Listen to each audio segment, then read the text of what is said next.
Journal d'un paumé. Finalement, c'est l'histoire d'un mec qui essaye de changer de vie à 30 ans. Bonne écoute!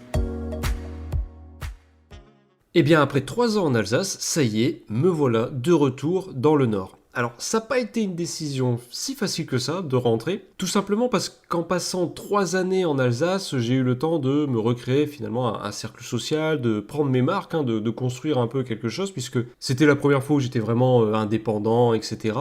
Mais force était de constater que j'avais besoin de me sentir à nouveau proche de manière géographique de ma famille, etc. Et donc c'est sans regret que je suis rentré. Avec le recul, je me suis même rendu compte que j'ai quitté le service d'Alsace au bon moment, parce qu'après, il a vraiment pris l'eau, c'était vraiment compliqué apparemment d'y travailler, donc je me dis, ça s'est bien goupillé. Concernant le service où j'atterris, dès le début, j'aurais peut-être dû me douter qu'il y avait quelque chose qui allait pas, dans le sens où lorsque j'ai fait ma demande de mutation, j'avais dû lister les différents services que je voulais éventuellement intégrer une fois de retour dans le Nord. Et il y avait un service dont l'intitulé n'était pas clairement dit. En fait, c'était juste écrit service de direction, division fiscalité des particuliers. Et venant d'un service où j'ai travaillé 3 ans dans la fiscalité des particuliers, je me suis dit, allez, c'est parti. Sauf que lorsque j'ai reçu ma confirmation de mutation et qu'on m'a indiqué que j'étais affecté à la direction fiscalité des particuliers, je me suis rendu compte que le service, en fait, n'était autre qu'une plateforme téléphonique. Autrement dit, un centre de contact. Et par la suite, j'ai compris que l'intitulé assez vague qui était attribué à ce service, c'était fait exprès parce que très peu de personnes demandaient à être mutées dans un service où on fait du téléphone H24, façon de parler. Mais littéralement, en fait, mes journées, à partir de ce moment-là, allaient se résumer à téléphone, téléphone et encore téléphone. Avec quand même un peu de mail de temps en temps, je le reconnais. Mais bon, Bibi s'est un peu fait avoir sur ce coup-là.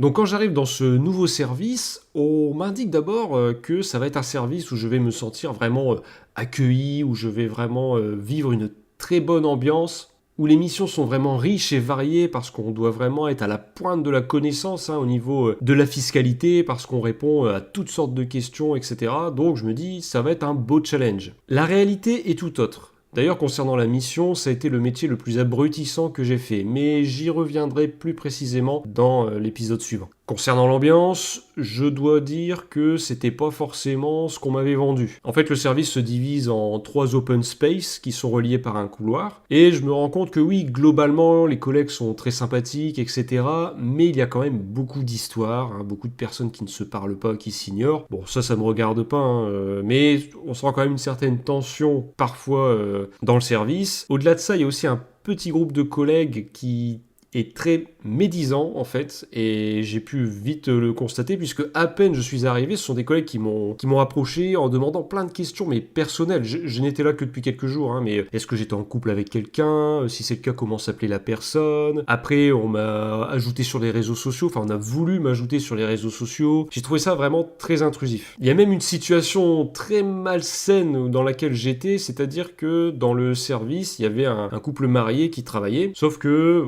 le couple marié, n'allait bientôt plus l'être. Et il y avait eu dans ce même service l'amant de madame. Donc en fait, dans le même service, il y avait le mari, la mariée et l'amant. Enfin, l'ex-amant. Et ce qui était très malsain et assez particulier, c'est que les chefs de service n'avaient eu d'autre idée que de mettre sur un même open space le futur ex-marié avec plus loin l'ex-amant.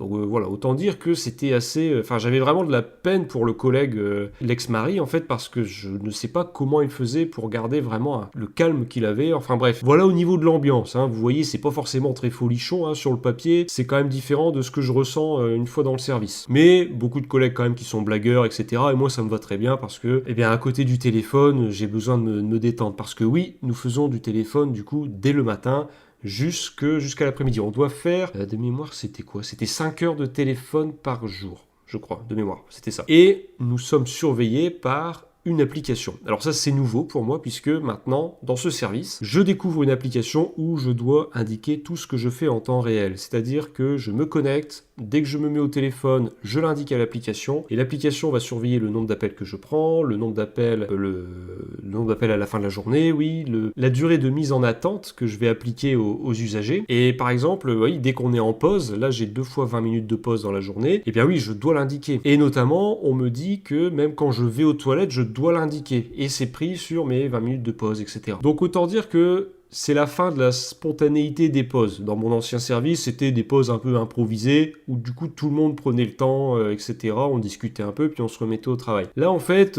c'est un peu compliqué de se coordonner avec les autres collègues pour prendre la pause. Et c'est dommage. D'ailleurs, nouveauté dans ce service, j'arrive et il y a une vraie salle pour manger. Je me dis, ah ça c'est la classe. Fini les toiles d'araignée, fini la cave. J'ai une belle salle, j'avoue, avec du matériel, etc. Vraiment neuf. Ça fait du bien, l'air de rien. Donc j'essaye de m'investir, hein, que ce soit dans le travail, mais aussi dans le relationnel avec mes autres collègues, avec les chefs de service, parce que pour moi c'est important d'être dans une bonne ambiance, hein, comme j'avais pu connaître dans le service précédent, fut une époque. Mais je vois quand même qu'il y a quelque chose qui est assez louche, dans le sens où chaque année, il y a beaucoup de départs dans le service où j'ai atterri. Donc j'ai un peu de mal à comprendre en quoi le service est si génial que ça, vu que chaque année, il y a énormément de départs, hein, il y a un turnover vraiment très fort. Il y a très peu de collègues qui sont là depuis au moins 5 ans. Alors que juste avant, j'avais des collègues qui étaient là depuis 40 ans. Donc j'ai un peu de mal à comprendre. Mais au fur et à mesure, je vais réaliser que ce n'est pas si simple de rester dans ce genre de service. Pour plusieurs raisons que j'expliquerai un peu au fur et à mesure. Au bout d'un moment, on m'attribue quelques missions en plus. Je passe formateur pour les nouveaux collègues arrivants et même pour les anciens lorsqu'il faut faire des petites piqûres de rappel, etc. Donc j'apprécie, ça permet de varier un peu les missions, même si à ce moment-là déjà, mon moral commence un peu à flancher parfois parce que je me rends compte que peu importe la qualité du travail que je vais faire, on ne me permettra jamais d'évoluer. Parce qu'on me dit clairement, je suis trop jeune pour avoir une promotion en interne. Parce que ça existe de base dans la fonction publique, on appelle ça la liste d'aptitude. C'est-à-dire qu'au lieu de passer à un concours, eh bien, du grade d'agent, on peut passer contrôleur, ou du grade de contrôleur, on peut passer inspecteur. Mais dans la réalité, dans la pratique, c'est tout autre. En fait, cette liste d'aptitude, je vais apprendre plus tard, qu'en grande partie, elle sert des fois à donner une promotion à quelqu'un dont on cherche à se débarrasser, et j'ai pu le constater de moi-même.